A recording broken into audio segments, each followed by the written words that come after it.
side, then we should be able to all fit on here. Let's all sit next to each other. เราไปลองหน่อย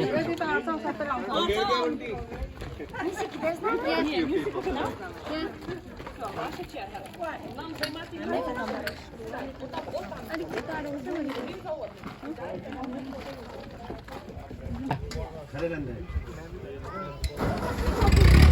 lagiให้แจกกัน Welcome on board. Thanks for joining us on the wagon ride today. This is about a 10-minute Wagon tour board. of Fanshawe Pioneer Village. My name is Gil, and I get to play the mayor for today. So that's why I wear this funny hat. My job, actually, normally when I'm here, is I work at the print shop, and I found out that mayors often did run the print shop. And the reason that they did was that they got to frame the way people thought of local opinion by putting their opinion in the local paper, and somehow they got elected. I don't know how.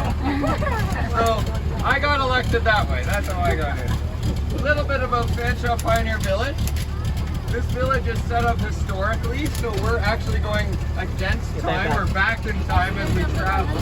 เด็กจ้า So the area that we have around us is 1880, 1890, and we're going to travel back in time all the way to the 1820s as we're going through. আমি বলি না What পানে you এখন see ওই on বলে the right here is the Trinity Anglican Church. When the English came here, they brought the Anglican Church as part of their tradition. And a lot of them would gather on a Sunday because it was a nice spot for them to catch up with their neighbors and to feel part of the community. On the left here is the doctor's spot. Interesting place to go into and see what tools and things they use to for the medical world in the 1800s. Some people might go in there and say, "Oh, that's not something I want touching me at all." Those tools. เนี่ยมีกระ Anyways, the เทีย Peel ม House over here is the birthplace of Paul Peel.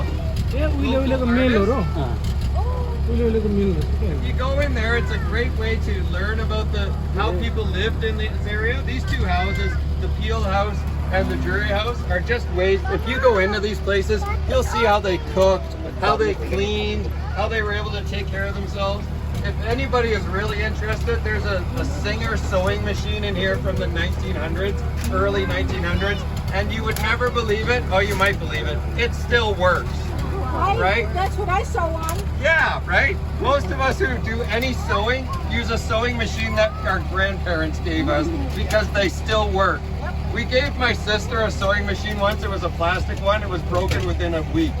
But the Singer ones, they last forever. So that's the Drury House right here. If you want to check that out, it's really worth your time. And make sure when you go into the spot, you talk to the people who are dressed up like me, because they know what they're talking about. They're historical teachers, and they know what that area is all about.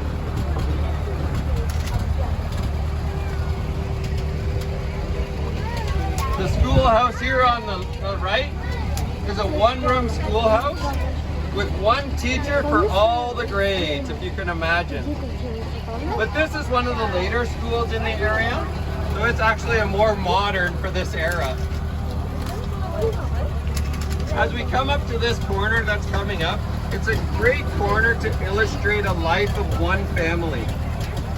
One family that settled in the area in 1860, and then by 1870 had built it up to have their own business. So they have the log cabin in 1860. In 1867, they built the White House in the corner, and by 1870, William Faberhill and his family have this wood shop here on the right of us. It was built so that he could help others. He could help others build up their own houses. So this house on the right here is his house from 1867, and then from 1860, the log cabin that we're looking at now. The fun thing about the log cabin is it used to be a people home, and now it's an animal home. So you can see that now. That's often what they did, is they would turn their former homes into their barns. And if you see the geese just splashing away, that's pretty fun. And we also have pigs and sheep here. The sheep are fun to talk to because sometimes they talk back to you. Especially the matriarch of all of them. She's the noisiest and the loudest. If you talk to her, she will yell back at you sometimes. It's quite fun. But that's like nobody I know, so that's really important. As we travel down this road, we actually are going further and further back in time into the 1800s. And what we have on the left is the local tavern. So many of us understand a tavern to be kind of a night out where we didn't want to cook or something like that, but this tavern was quite different. It was for visitors that came in from out of town. It's what we actually call a public house. It was somebody's house that was made public. So that's the source of the word pub that we use today, a public house. And so it was where people stayed overnight perhaps, or just wanted to get a bite to eat. On the left here is the blacksmith shop. Well worth your time to stop and check out how they did blacksmithing at the time, where they formed all the metalwork of the time. So all of the nails and hammerheads and horseshoes. We look to the left, we see the Fugitive Slave Chapel that we just brought into town recently, which is amazing, a little place of history, because people, when they were able to escape from slavery in the United States, came into Canada and they were able to find refuge and sanctuary in that chapel and in other places like that. The final place that we have to look at on our little tour here is the Elgee Home. The Elgee Home is the oldest of all of our homes that we have on site, and it's a single room home, log style cabin. The log cabin is actually an English style. Does anybody know how you know it's an English style log cabin? Corners? By the corners, yes, and because they are not rounded, they are straight on the side of the log.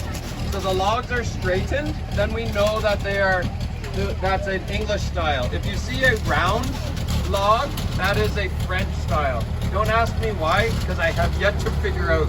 I've been asking everybody because I want to know what the difference is and why the difference exists, and we can't find out. But I can't imagine living in a house like that with all of your family. So you have 7 or 8 people in your family, perhaps a few more, and you all live in a one-room home together.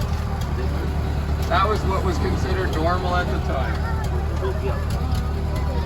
And as we roll this way, we're going to come to the end of our tour and also the beginning of our tour at the same time. And you'll notice that this area was area of 1880s and 1890s, has 3 different buildings. One of them is the print shop. In the print shop, there's a newspaper, an actual newspaper from 1867. Yes. Hot? Okay.